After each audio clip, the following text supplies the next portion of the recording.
Assalamualaikum warahmatullahi wabarakatuh. Ini adalah video pertama untuk mata kuliah pengantar analisis real bersama saya Baik Desi Aniska Prayanti. Oke, kita langsung saja ke silabus dari perkuliahan ini ya. Oke. Kita akan mempelajari selama satu semester itu ada 3 bab ya. Yang pertama itu pengantar atau pendahuluan mata kuliah analisis real ya, berisi tentang materi, himpunan dan fungsi, kemudian induksi matematika, himpunan finite dan infinite. Ya. Pada materi bab pertama, pendahuluan ini, di sini kita hanya mengingat kembali ya, karena saya yakin ini sudah dipelajari di mata kuliah kalkulus ya. Di sini biar lebih fresh lagi, ini saya akan ingatkan kembali secara jelas saja. Bab kedua ya, bab tentang bilangan real. Yang pertama kita akan mempelajari tentang sifat aljabar dan urutan. Selanjutnya nilai mutlak dan garis bilangan. Sifat lengkap pada bilangan real, aksioma supremum, dan yang terakhir tentang interval. Bab ketiga ada baris dan deret. Kita akan mempelajari tentang baris dan limit, kemudian teorema limit, baris monoton, baris bagian, barisan Cauchy, sifat barisan divergen, dan deret tak hingga ya. Oke, jika kalian menemukan materi-materi yang sudah saya jelaskan ini di beberapa sumber ya, silahkan boleh dipelajari. Tetapi yang menjadi referensi utama kita adalah yang pertama buku yang berjudul Introduction to Real Analysis karangan Bartel, dan kita juga ada buku pendukung lain yaitu yang judulnya Pengantar Analisis Real 1 karya Rianto M. Zaki, terbitan UGM Press ya. Dan ada juga yang terbitan ITB, judulnya Pengantar Analisis Real, karya Bapak Hendra Gunawan. Untuk penilaiannya ya, saya bagi komposisinya untuk tugasnya 20%, keaktifan 10%, UTS-nya 30%, dan UAS-nya 40%. Dan saya akan usahakan bahwa perkuliahan kita ini ya yang berlangsung secara daring, materi-materinya akan saya share di YouTube channel saya ini ya. Jadi jangan lupa untuk di-subscribe. Langsung saja kita ke materi pertama mengenai himpunan ya. Himpunan ini sudah tidak asing lagi bagi kalian bahwa himpunan biasanya dinotasikan dengan huruf kapital, dan kalau elemennya berupa huruf kita notasikan dengan huruf kecil ya. Ini disajikan secara terdaftar atau tersirat nih, hanya menyatakan sifat atau karakteristiknya saja ya. Contoh yang B ini karakteristiknya saja ya, kita bisa daftarkan juga seperti contoh yang A dan B ini terdaftar ya. Nah, kalau kita lihat himpunan pertama ya, elemennya 1, 2, 3. Maka kita bisa tulis 1 elemen dari A. Nah, tapi kalau kita bilang 4 ini tidak ada di A, kita bisa nyatakan seperti ini ya, notasinya ya. Nah, selanjutnya himpunan ini bisa kita representasikan ke dalam bentuk diagram Venn ya. Diagram Venn ini sudah sangat familiar ya dari sekolah menengah. Contohnya ini ya. Diagram Venn itu adalah persegi ya yang menyatakan semestanya. Semesta adalah himpunan yang akan dibicarakan. Kemudian lingkaran-lingkaran ini menyatakan himpunan-himpunan apa saja dari satu kelompok, misalkan A ini ya. A itu isinya adalah A, B, jangan lupa kurung perawal,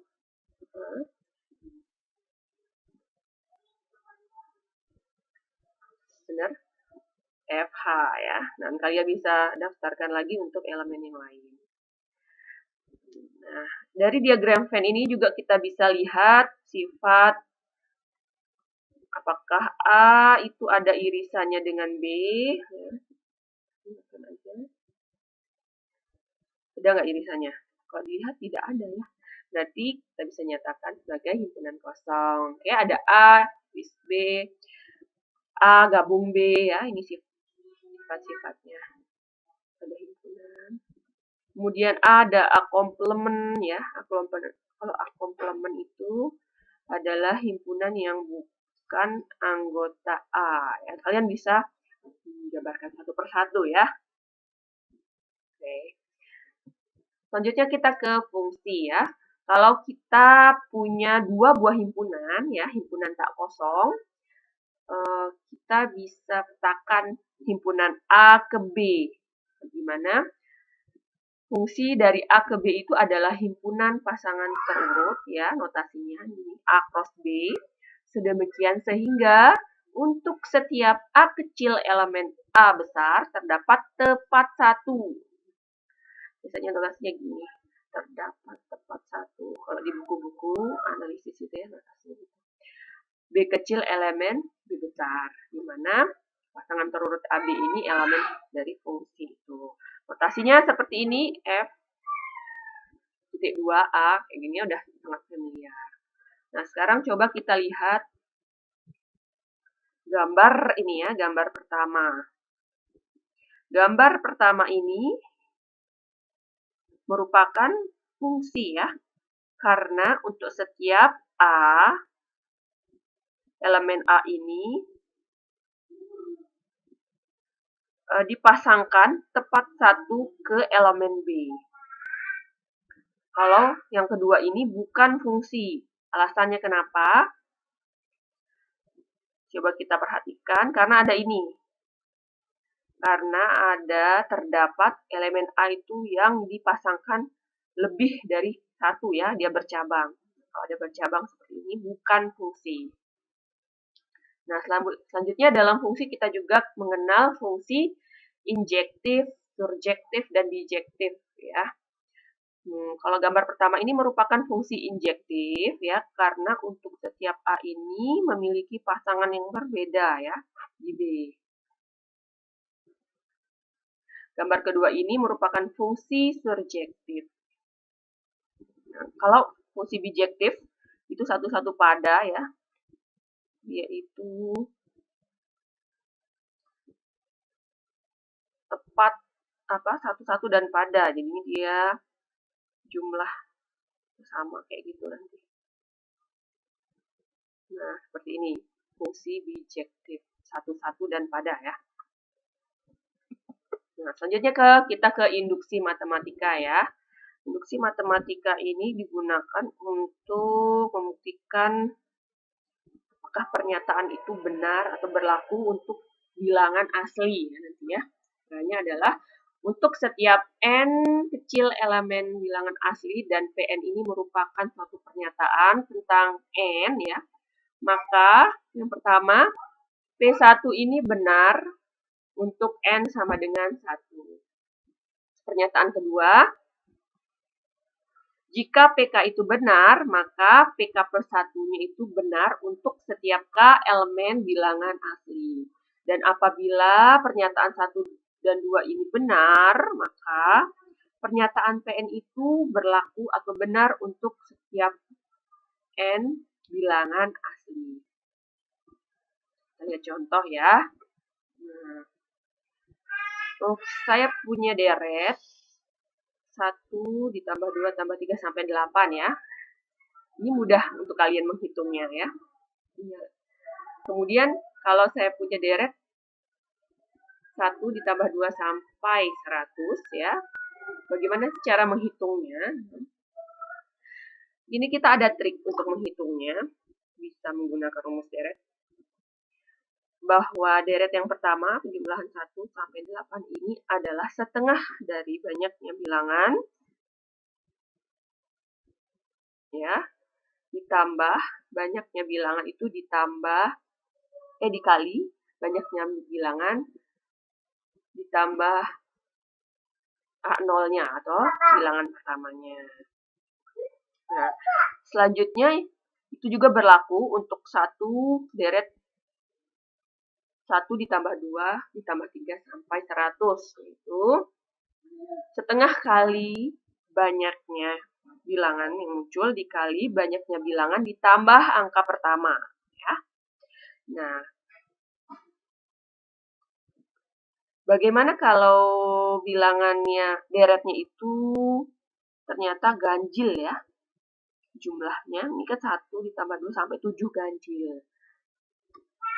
Untuk mempermudahnya adalah kita tinggal tambahkan saja dengan 0 ya, sehingga rumus ini berlaku juga.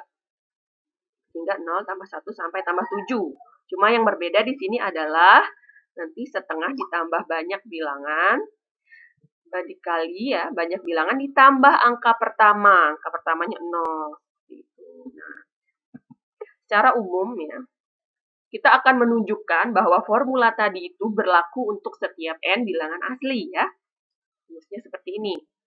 Nah, kita membuktikannya itu dengan induksi matematika. Yang pertama adalah pernyataan hipotesa ya, bahwa PN itu benar untuk N sama dengan 1.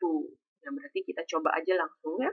Kalau kita masukkan 1 ke rumus tadi ini, hasilnya 1 ya. 1 itu elemen bilangan asli. Nah, selanjutnya langkah kedua itu adalah dinamakan langkah induksi ya. Berarti kita akan membuktikan bahwa jika PK itu benar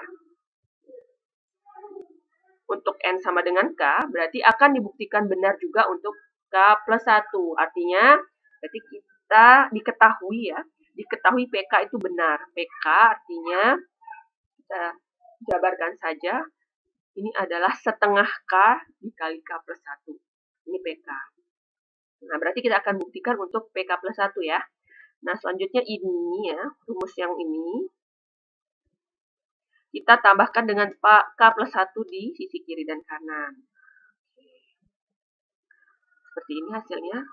Nah, bentuk ini ternyata sama juga dengan setengah K plus 1 ya, dikali K plus 2. Nah, coba aja kita kaliin yang ini. Nah, ini dikaliin ini, jadi ini ya. Terus 2 kita kalikan dengan pernyataan yang sebelah sini, oke. Jadi 1 K plus 1, oke. Benar ya. Ternyata PK plus 1 itu benar. Karena pernyataan pertama atau hipotesa dan langkah induksinya itu benar, maka formula itu berlaku untuk setiap n bilangan asli. Nah, selanjutnya kita ke himpunan finite dan infinite ya. Jika kita ya memulai semua elemen ya dalam suatu himpunan A itu satu per satu, maksud saya kalau kita hitung satu per satu, maka kita bisa nyatakan mulai dari 1, 2, 3 dan seterusnya ya untuk menghitung elemennya sampai kita berhenti ke suatu titik, kalau titik terakhir yaitu elemen terakhir dari himpunan A itu selesai kita menghitung ya. Dari sisi matematika ya, sebenarnya itu kita sedang mendefinisikan fungsi bijektif dari suatu himpunan bagian bilangan asli N ke suatu himpunan A tersebut. N ini himpunan bilangan asli ya. Tadi, maaf agak kurang konsisten ya tadi di awal. Oke, dalam hal ini kita sebut himpunan A itu sebagai himpunan hingga ya. Jika proses perhitungan elemen pada himpunan A itu tidak berakhir ya, maka terdapat fungsi bijektif dari himpunan bilangan asli ke himpunan A. Oke. Dalam hal ini himpunan A itu kita sebut himpunan tak hingga. Oke, notasinya himpunannya seperti ini ya. Ini bilangan asli ke A. Kalau fungsinya itu berhingga berarti n kecil n sampai n kecil berapa gitu ya fungsinya ya. Kalau tidak berakhir berarti disebut himpunan tak hingga. Selanjutnya kita bisa mendefinisikan ya bahwa himpunan kosong adalah dikatakan himpunan yang memiliki 0 elemen atau tidak memiliki elemen. Yang kedua ya, jika n elemen bilangan asli dan n indeks n kecil ini adalah himpunan bilangan asli yang berhenti pada titik n itu ya, maka himpunan A itu mempunyai n elemen jika terdapat pemetaan bijektif ya dari n besar indeks n kecil ini ke himpunan A ya. Nah, selanjutnya himpunan A itu dikatakan berhingga atau finite. Yang pertama, jika A itu bukan himpunan kosong, atau yang kedua itu A mempunyai n elemen. Selanjutnya, himpunan A itu dikatakan tak hingga atau infinite jika A tidak berhingga atau not finite ya, tidak berhenti sampai titik elemennya tidak berhenti di satu titik gitu ya. Terus gitu. Nah, contoh himpunan tak finite contoh himpunan finite atau tak hingga ini kan bilangan bulat. Nah, coba kalian hitung bilangan bulat yuk. Nggak akan selesai ya. Dari kalian masih ingat kan bilangan bulat itu mulai dari bilangan bulat negatif dan bilangan bulat positif. Nah, seperti itu. Ini kan nggak berhenti, tidak putus. Kalau bilangan asli merupakan bilangan atau himpunan tak hingga. Nah, selanjutnya sini ada teorema. Teorema ini menyatakan bahwa jika himpunan A itu mempunyai n elemen dan B itu mempunyai m elemen, maka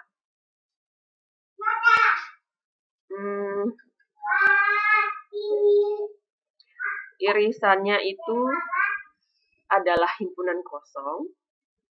Oh maaf nih, jika A itu mempunyai n elemen dan B itu mempunyai m elemen dan irisannya himpunan kosong, maka gabungannya itu mempunyai n plus m elemen. Ya, logikanya bisa dibayangkan kan kalau himpunan A ini ada, misalkan ada anggotanya ada 5, himpunan B itu ada 10, berarti gabungannya itu kan ada 15 elemennya. Kemudian yang B, himpunan A ini mempunyai n elemen dan B itu mempunyai 1 elemen, maka A garing B ini mempunyai n dikurang 1 elemen. Masih ingat kan ini maksudnya apa?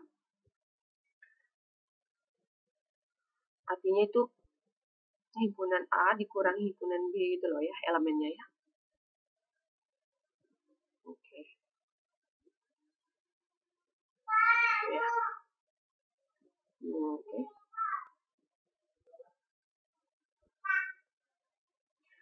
Oke, yang ke C, jika himpunan A itu tak hingga ya, dan himpunan B itu berhingga, maka himpunan A dikurangi himpunan B itu tak hingga juga.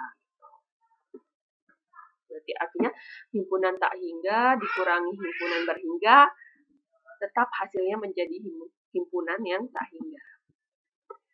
Selanjutnya ini definisi mengenai himpunan terhitung ya. Himpunan A dikatakan denumerable atau terhitung tak hingga jika terdapat pemetaan bijektif dari bilangan asli ke himpunan A itu. Definisi ya. Yang B, himpunan A itu dikatakan terhitung jika himpunan A itu berhingga atau denumerable. Denumerable itu dia terhitung tapi tak hingga, gitu ya. Selain itu, himpunan A dikatakan tak terhitung. Lihat, oke, itu ya definisinya. Oke. Akibatnya adalah ini ada sifat pertama. Himpunan bilangan asli genap E yang sama dengan adalah himpunan 2n untuk n elemen bilangan asli, dan himpunan bilangan ganjil adalah denumerable. membuktikan bahwa E dan O ini merupakan himpunan yang denumerable, yaitu dia terhitung tapi tak hingga. Artinya dia kalau kita hitung itu tidak berhenti pada suatu angka tertentu terus gitu ya. Sampai kapanpun tuh tidak akan berhenti kita ngitungnya. Oke, buktinya adalah untuk menyatakan dia itu terhitung tak hingga itu berarti kita harus korespondensikan dengan fungsi bijektif ya.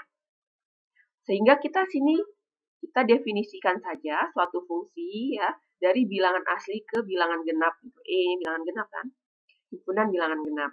Dengan definisi Fn ini adalah 2n ya untuk setiap bilangan asli. Dan G ini adalah pemetaan dari bilangan asli ke himpunan O ya.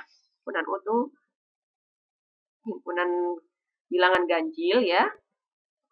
Yang didefinisikan sebagai ya, Fn ini kan definisinya 2n min 1. Oke, tinggal dibuktikan saja bahwa fungsi ini bijektif, maka clear ya, akan dibuktikan. Selanjutnya ini ada teorema. Teorema ini menyatakan pernyataan berikut ekuivalen. Yang pertama, A, S adalah himpunan terhitung. B, terdapat suatu pemetaan surjektif dari N pada S. Ya. Yang C, terdapat suatu pemetaan injektif dari S ke bilangan asli. Nah, karena pernyataan ini ekuivalen ya, itu artinya kita akan membuktikan A maka B, B maka C, dan C maka A ya. Ini yang akan dibuktikan.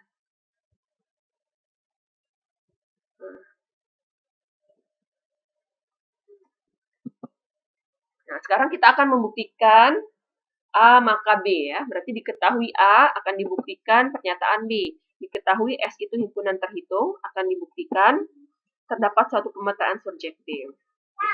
Diketahui himpunan A itu terhitung ya. Kalau terhitung maka himpunan A itu ya berhingga atau denumerable. Ya. Yang pertama kalau dia himpunan A itu berhingga ya, maka terdapat pemetaan bijektif dari bilangan asli yang dengan indeks n ini ke A. Nah, selanjutnya kita definisikan fungsi fx ini sama dengan gx untuk x dari 1 sampai n dan gn untuk x yang lebih besar dari n ya. Maka fungsi ini merupakan fungsi surjektif jika A himpunan denumerable. Oke, maka terdapat fungsi bijektif dari himpunan bilangan asli ke A. Oleh sebab itu, fungsi F juga surjektif. Selanjutnya, kita akan buktikan dari pernyataan B ke C. B tadi apa? Diketahui, ya, pemetaan surjektif akan dibuktikan injektif kalau nggak salah. Maka untuk setiap A kecil elemen A besar terdapat N kecil elemen bilangan asli sehingga Fn ini sama dengan A ya. Ini karena dia surjektif. Selanjutnya kita bentuk himpunan balikannya ya. Fungsi inverse-nya ini seperti ini. Untuk setiap N kecil anggota bilangan asli, Fn-nya itu sama dengan A. Karena FA inverse ini subset dari bilangan asli N ya, maka FA inverse ini punya elemen terkecil ya. Elemen terkecil ini nanti kalian bisa baca di buku Bartel juga ya. Di sini belum saya jelaskan karena saya harap kalian baca nanti sendiri. Selanjutnya didefinisikan lagi fungsi G yang memetakan antara himpunan A ke bilangan asli ya. Dengan GA itu sama dengan X. Di mana kita definisikan X ini adalah minimum dari FA inverse. Selanjutnya kita ambil sebarang dua buah bilangan A1 dan A2 elemen himpunan A dan didefinisikan GA1 sama dengan GA2. Selanjutnya kita tunjukkan A1 itu sama dengan A2 ya. Gimana cara menunjukkannya? Karena A1, A2 ini elemen himpunan A besar, maka kita misalkan GA1 sama dengan R dan GA2 ini sama dengan T, dan dengan R-nya ini adalah minimum dari FA1 inverse, dan T itu minimum dari FA2 inverse ya. Karena GA1 sama dengan GA2 ya, ini sudah diketahui tadi, maka R sama dengan T ya. Akibatnya, karena F itu suatu fungsi, maka A1 sama dengan A2. Nah, selanjutnya kita akan buktikan dari pernyataan C ke A. Jadi diketahui ada fungsi injektif akan dibuktikan terhitung. Terhitung. Oke, diketahui pemetaan G itu adalah dari himpunan A ke bilangan asli itu injektif ya. Oke, karena G maka G itu adalah pemetaan dari A ke G A, itu bijektif. Oh, ini yang subjektifnya karena ini injektif. Okay. Karena N itu terhitung dan GA itu subset N, maka ini menurut teorema sebelumnya ini ya, nanti silakan dibaca lagi. Itu berakibat GA itu juga terhitung ya. Karena N terhitung maka subsetnya itu juga terhitung. Karena G itu fungsi bijektif ya dari A ke GA, maka himpunan A juga terhitung. Oke, maka terbukti ya. Oke, teorema selanjutnya ya. Jika AN itu merupakan himpunan terhitung untuk setiap N kecil elemen bilangan asli ya, maka gabungan ini maksudnya, gabungan untuk indeks AN itu juga terhitung. Nah, logikanya kayak yang teorema tadi itu kalau nggak salah. Kalau AN-nya terhitung ya, misalkan kita ambil A1 terhitung, A2 terhitung, A3 terhitung, maka gabungan dari A1 gabungan A2 gabung A3 itu juga terhitung. Selanjutnya ini ada teorema Cantor yang berbunyi bahwa jika A itu sebarang himpunan, maka tidak ada surjeksi dari A ke himpunan kuasa A. Himpunan kuasa ini ada di materi himpunan ya. Ini akan dibuktikan dengan kontradiksi ya. Maka kita andaikan harus berlawanan dari pernyataan ya kalau kontradiksi ya. Andaikan ada surjeksi dari himpunan si V ini ya. V A ke himpunan kuasanya PA ini ya. Power setnya. Dengan PA atau power setnya itu didefinisikan sebagai himpunan B, di mana himpunan B itu subset dari himpunan A. Karena V ini suatu fungsi ya, maka untuk setiap A kecil elemen himpunan A berlaku VA itu juga elemen power setnya.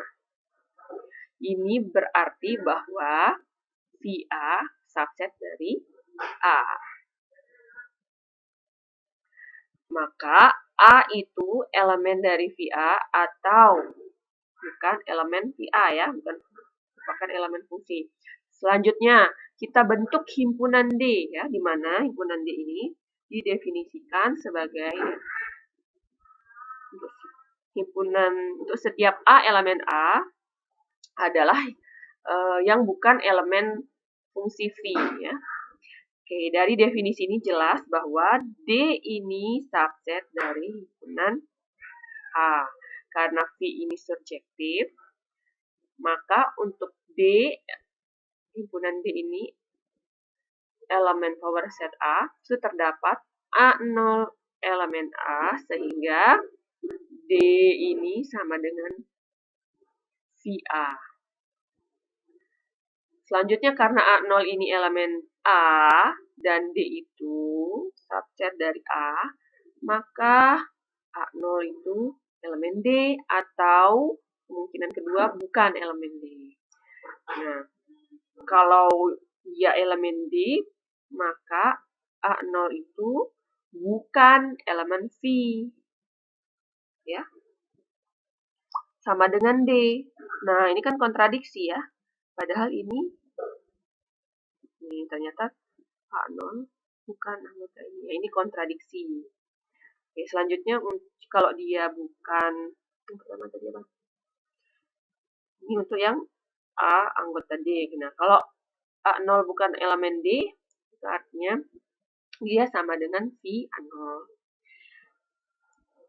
Menurut definisi ya, A0 itu elemen himpunan D. Ini juga kontradiksi. Jadi, pengandaian kita itu salah. Sehingga disimpulkan bahwa tidak ada surjeksi dari himpunan A ke himpunan kuasa dari A. Oke. Selanjutnya silakan kalian latihan ya untuk membuktikan bahwa yang pertama, buktikan himpunan bilangan bulat itu D numerable. Yang kedua, buktikan jika A dan B D numerable, maka gabungannya juga D numerable. Dan buktikan dengan induksi matematika jika A memiliki N elemen, maka PA itu power setnya mempunyai 2 pangkat N elemen. Ya. Oke, sampai sini dulu materi mengenai pengantar analisis real. Kalian bisa baca lagi buku utama kita ya, karangan Bartel itu, di sana lengkap.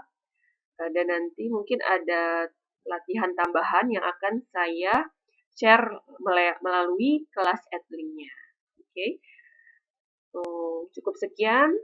Sampai ketemu di video selanjutnya.